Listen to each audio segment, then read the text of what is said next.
What is a Christian community supposed to look like? Do we follow the commandment of Christ to love God and love our neighbors as ourselves, or do we just go it alone?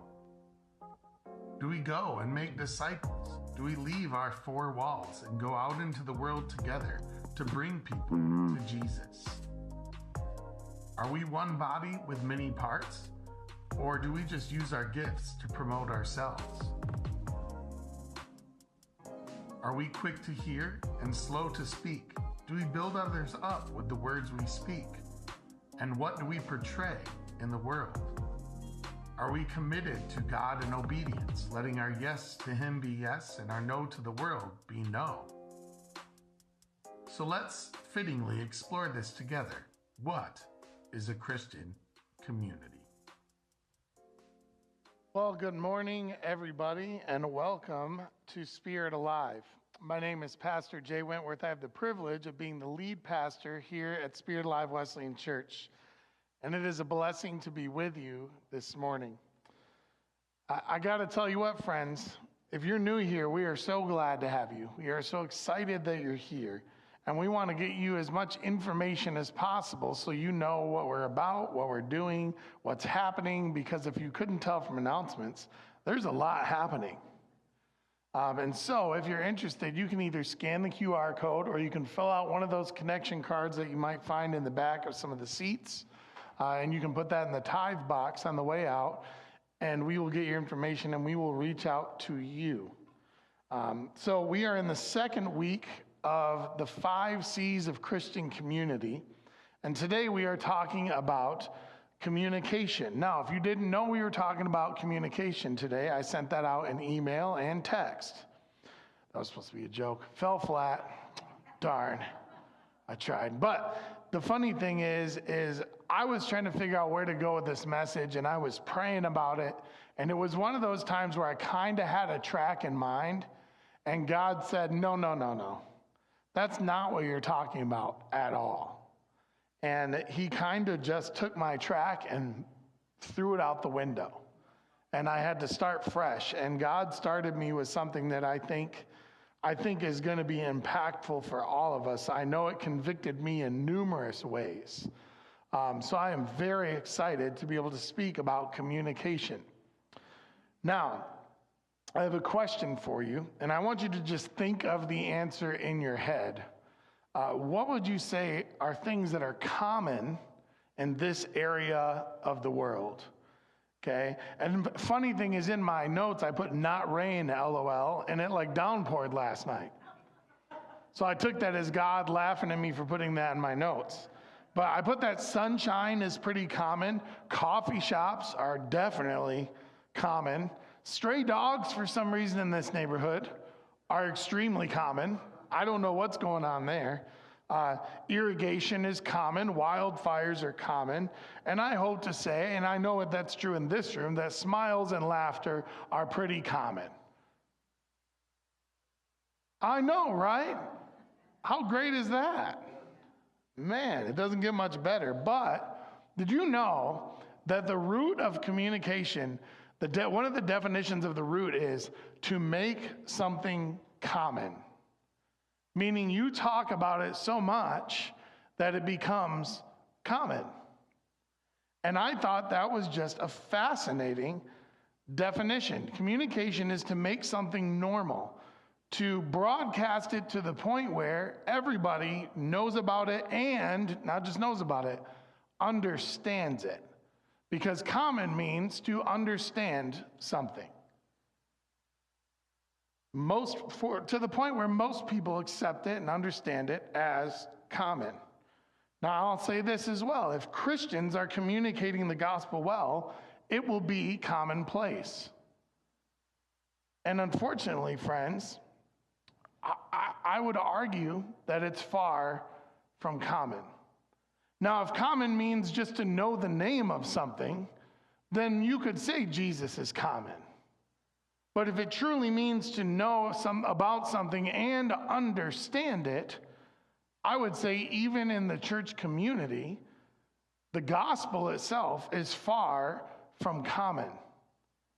We have a lot of people who know who Jesus is, who maybe read the word from time to time, but to truly understand the gospel, which, by the way, none of us will ever understand it 100%, because his ways are higher than ours. But to truly dive into it to the point where you can communicate it and make it common, you have to have it common in your heart. And we're going to kind of dive into that today. Now, this can only be done by communicating the gospel with our friends, our family, our neighbors, and even each other, what God has done, is doing, and will do in our lives. Obviously, we as the Big C Church, not just Spirit Alive, but the entire church world, needs to do a better job of communicating the gospel. We can't stop, we can't give up, but we need to change things somehow, because obviously it's not working. And we can kid ourselves and pretend it is, and it's working in spots and in places, and it works temporarily sometimes in our lives. But to have full throttle gospel, to work as it should, means everybody would understand that the gospel is commonplace. It's so common that everybody knows what it is and is able to talk about it at will. But to do that, we have to surrender our comforts. We have to communicate the love, grace, and truth of Christ with the world. But we need to ask ourselves first, because before we get to the body, we have to talk about the body parts, and that's us. Are we communicating individually the gospel? Are we doing a good job of communicating that? What is it we are communicating? Because friends, I got to tell you, we are communicating a lot of things. And remember, communication is not just words. We're talking about attitude. We're talking about actions. We're talking about relationships. We're talking about behavior. In fact, science tells us that communication is like 70% body language. So are you communicating the openness of Christ the way you're physically behaving around others? But the truth is this, and this is what's biblical: what is common in our hearts is what we will make common in our communications. I'm going to repeat that. What is common in our hearts is what we will make common in our communications. Because if our heart is filled with the Holy Spirit and filled with Jesus, it will overflow and it will come out as words. It will come out as behaviors. It will come out as actions. And we will exude Jesus. Because Matthew 15:18 says, "But what comes out of the mouth proceeds from the heart, and this defiles a person." Indicating that without Jesus, without the Holy Spirit overflowing, other things are going to overflow. Other things are going to come out of our heart. Because we are inherently broken, because we are inherently sinners, if we aren't willing to be healed by Jesus Christ, then what comes out, even when we mean it to be the gospel, ends up being something entirely different. So what does your heart speak? What is it grown fond of that blocks Jesus from being common in your heart? I want you to think about that concept, Jesus being common in your heart, meaning your heart is so fond of Jesus that he is in the forefront of your thoughts and your actions at all times. Not at some times, at all times. And even when you mess up, your first thought is, Jesus, why did I do that? Not, oh, well, I guess I'm just a screw up. No, Jesus, why did I do that? Please forgive me, God. I meet with a group of leaders every week, and they started talking about technology and how much time is spent on it, that we worship it. And as your pastor, I had this self-realization, which, by the way, self-realizations mean you already knew it, but you refuse to acknowledge it. I highly doubt there's any ever self-realizations where you're like, that's an incredible surprise to me. I didn't know that about myself at all. We almost always know, but we've sequestered it. We've hidden it because we're afraid of it. Friends, I realized that I had a huge technology issue. That this box right here has been starting to take me over. And I've been making excuses for it forever and ever and ever and ever. Well, I have to do this and I have to do this. And using it for work is one thing. Using it for communication of the gospel specifically is one thing. But when you literally look at it and realize you don't even know why you looked at it, meaning you're doing things without purpose, that's how you know the enemy's got you. That's how you know Jesus is not common. Because when Jesus is common, the only purpose for doing anything is him. And so I've begun a process, and I talked to Carla about it this week. She's going to help hold me accountable, which she was already trying to with the box forever. I just wasn't willing to listen. Where I'm going to, after 4 o'clock, put this in an entirely separate place in the room where I don't even see it, know it's there, and if I need to make a phone call, I'll go to it, or if I hear it vibrating like somebody's calling me, I'll go to it. But besides that, I just don't have it. And in the few days that I've done that so far, I honestly sometimes forget where it is and forget what is going on because it has no pull anymore. That's what was common in my heart.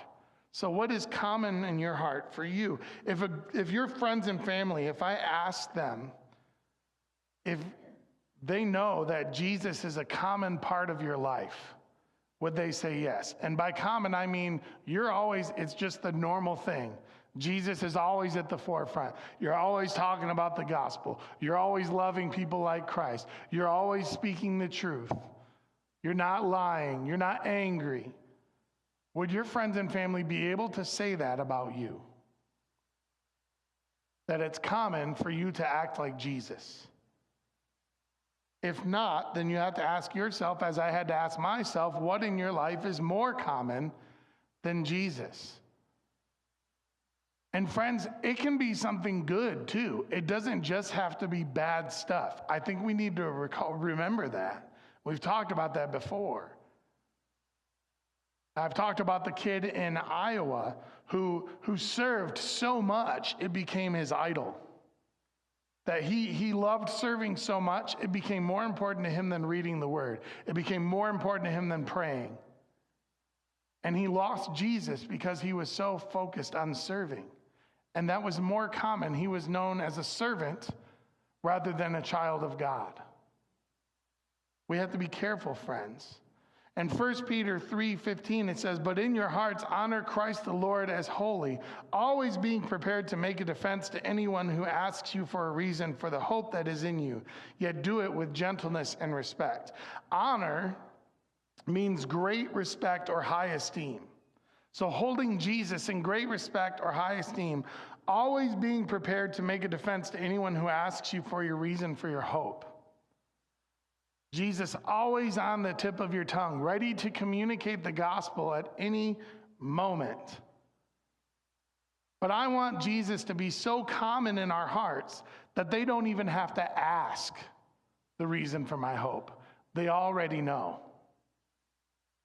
That I have communicated Jesus so fervently, not just with my words, but with my lifestyle, with my actions, with my attitude, that there is no question why I have hope. But if they're stubborn and they still just have to ask anyway, as I am, then I am ready to share that answer with gentleness and respect. Amen. And sometimes it's really hard for us when people question our faith, for us to respond. And always, not just with words, with gentleness and respect. Christ should be so common in our hearts that his holy attributes are common in our interactions with everyone, even those who have betrayed us. That's kind of difficult, right? Can you act like Jesus around those who stabbed you in the back? It's not easy. It's easier said than done, right?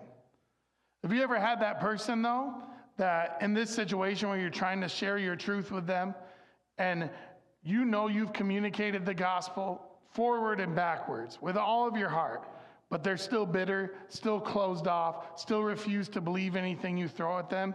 Have you tried this? Shh. Stop talking. Friends, listening is a two-way street. Communication is a two-way street. In James 1:19, it says, "Know this, my beloved brothers, let every person be quick to hear, slow to speak, slow to anger." You cannot talk about communication without talking about or not talking about listening. Think about your prayer life. Are you constantly spewing at God everything you want from him, everything you need from him, and then he goes to answer and he's like, "But and you're still talking about what you need and what you want? Did you ever think that you might want to give him some space to talk to you? Because how's he supposed to communicate back if you're not quiet? It's the same thing with the people we're trying to disciple, the people we're trying to communicate the gospel to. We gospel them till they don't want to hear it anymore. And at some point, we just need to wait until they feel comfortable sharing where they're at. We're going to look at a picture real quick. Okay? How many of you see a donkey? How many of you see a seal? Okay? Interesting. We're about half donkey, half seal. Bet you didn't think you'd hear that at church this morning. Okay? Let's go this next one here. Don't disconnect on me now, new clicker. Oh, I went too far. It delayed. Don't look at that. Just pretend that's not there. Okay. So the clicker broke this week. I'm going to have to give you an update now. And until we get our new one, I'm using this Bluetooth app on my phone. And right now it's going haywire.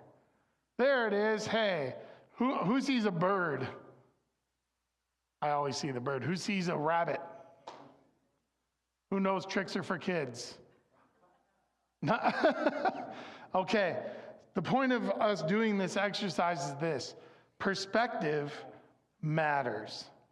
Some of us see different things communicated by these images. This may be based on where we're sitting, and may be based on what we favor, the animals we like or don't like, whether or not we grew up around donkeys or seals. If you grew up around seals, I would love to hear your story. That's pretty cool. Okay? But it's a different perspective for everyone. For some of us, we may not see either. You might see a third animal. I don't know.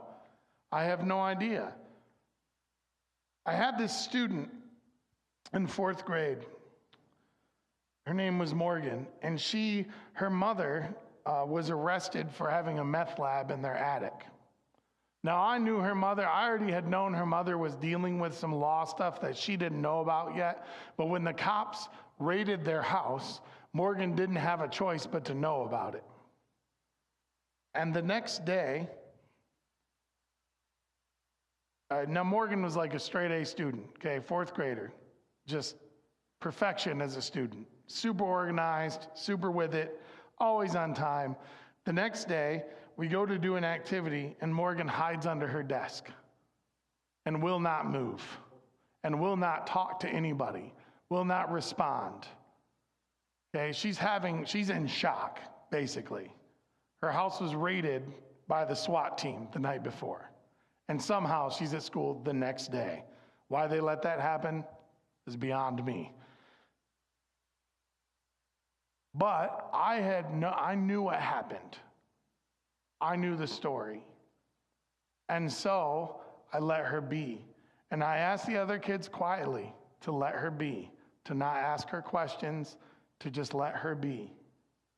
And after a few days of this, she came out from under the desk, and slowly she got back to where she was. If another adult had been there that day, a substitute teacher per se, and they didn't know her story, she would have gotten in trouble for being under that desk because they didn't know her story. You see, friends, when we try to do the right thing, but we don't know somebody's story, we don't know their perspective on what is right in that moment for them, we can cause a lot of damage. But because we knew Morgan's story,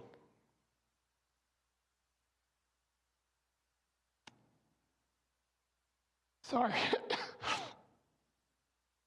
excuse me, this on the left is Morgan, and her husband LJ on the right, and their son Anakin in the middle. Great name choice.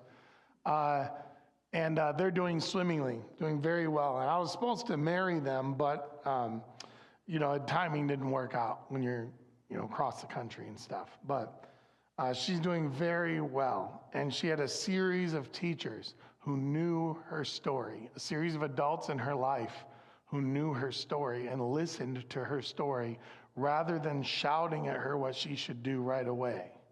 And because they were patient with her and saw it from her perspective, and their communication became listening before speaking, this is how she ended up. Do you see the difference, friends? When we try to force and control discipleship on how we want to do it, instead of how Jesus wanted to do it, it's a problem. Did you know Jesus asked hundreds of questions and only answered like 30? Because he wanted to listen to what the people had to say. Food for thought. Because Proverbs says this: without empathy, communication dies. If one gives an answer before he hears, it is his folly and shame. I've met with parents of students who are off the wall crazy, youth group students and students from when I was a teacher. They're off the wall crazy, they're behaving crazy, and the parents say, I just don't understand. I don't know what their problem is.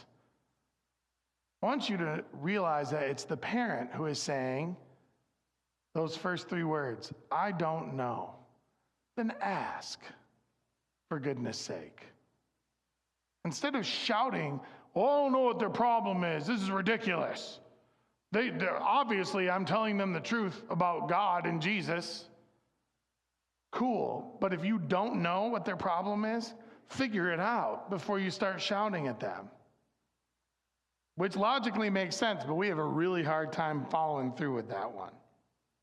But when our focus is on being patient in our communication of Christ's love, building relationships, listening first, leading with Christ-like actions and grace before our words, then we get Christ-like relationships, mutual understanding, unity, and grace returned to us. In the long run, you being quiet, us being quiet, and listening first is actually advantageous for us. And I always hear but what if somebody just asked me a direct question about the Bible, about a super sensitive subject? What am I supposed to say to them? You're supposed to tell them the truth with as much gentleness and respect as you can. At that point, they've asked the question, and if they're not ready to receive an answer for a question they've asked, then that's on them. It's the same both ways, though. Because if you ask somebody what's wrong and they give you their point of view and you disagree with it and get all huffy-puffy, if you're not ready to receive the answer to the question you've asked, then you're not ready to disciple that person yet. It's going to be ugly sometimes. And it's the same the other way. It's going to be ugly for them sometimes too. But the bottom line is this: be like Jesus. It's common sense. Be like Jesus. If you watch what Jesus did when he got down, like we talked about last week, and protected the woman who was about to get stoned, even though she was the one who committed adultery. Be like Jesus. And he didn't say, you can just continue doing what you're doing, it's fine. He said, go and sin no more. Be like Jesus. Even non-Christians agree we should act more like Jesus. But we struggle with it. When you listen like Christ, you get listened to more often yourself. When you share like Christ, people want to share with you more often. When you give grace like Christ, you receive grace more often. When you make Christ common in your heart, people around you are more likely to begin to make him common in theirs, even if they don't know that's what they're doing. What drives me crazy is it seems like as Christians, we expect this common sense to take a back seat and just disappear when we communicate Jesus with others. We stop acting like Jesus.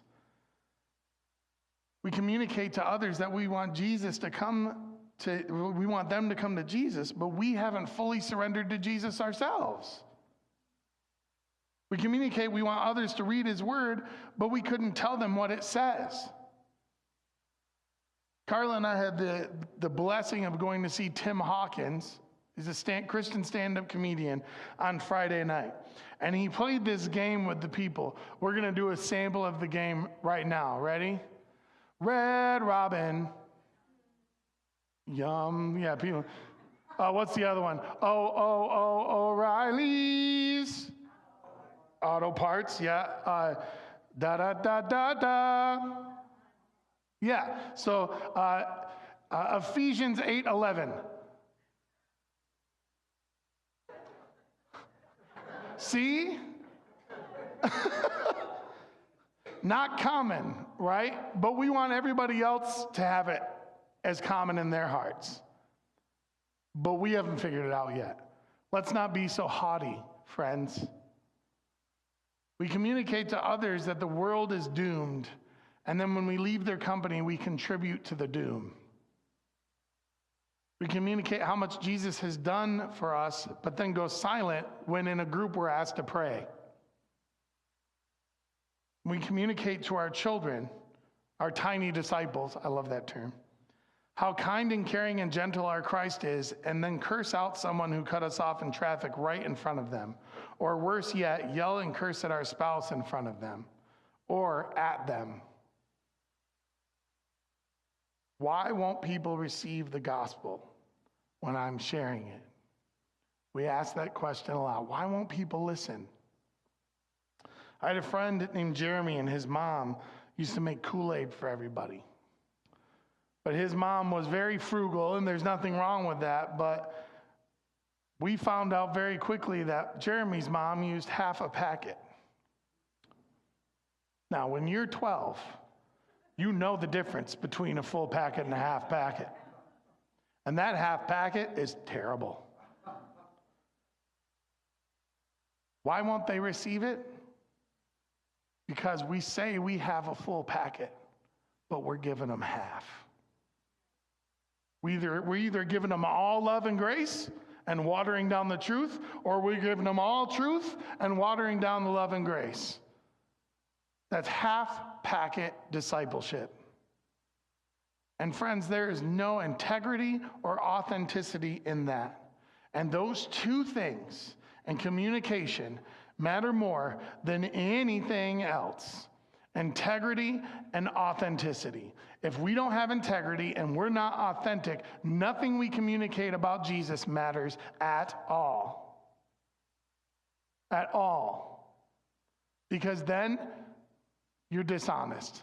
And that, friends, is sinful. And if you're using sin to accentuate the gospel, then you're not accentuating anything but yourself. Honesty is the most important part of communicating. If you struggle with anger, say it. Own it. I am a work in progress, but I want you to come meet the person who's helping me in my progress. If you're not sure how to share the gospel with someone, then say, I'm not sure. Let's learn together. If you've made a mistake that did not represent Christ well, ask for forgiveness and say that you made the mistake. If you don't know the answer to a question, for goodness sake, say, I don't know.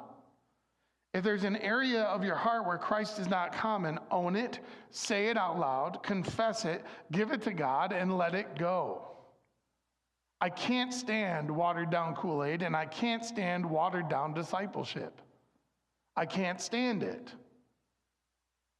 And you might be asking, because of the series, what does this have to do with community? Everything. everything, because a community without trust and transparency will not grow. It will not grow. It's the reason, as your pastor, I'm telling you that I struggle with idolatry of technology. Because I'm going to be transparent with you. Because I'm not perfect. I'm nowhere near perfect. And I don't want to be right now. I want to grow. I want to grow, and if I claim to be like Jesus already, then I can't go anywhere else.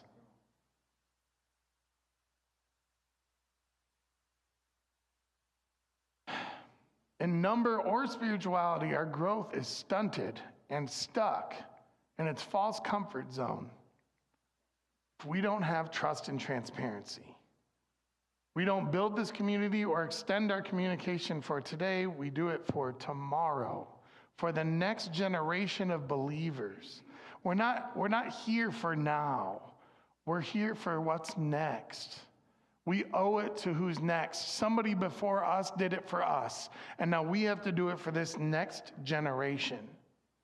But if we're going to disciple and build this next generation and help bring them up and help them grow, then we have to let them know, hey, you're going to grow just like I did, but you're still going to be a sinner just like I am. And we have to be okay with that. We have to not be embarrassed by saying to some teenager that, hey, I mess up too. And here's why. The righteous who walks in his integrity, blessed are his children after him.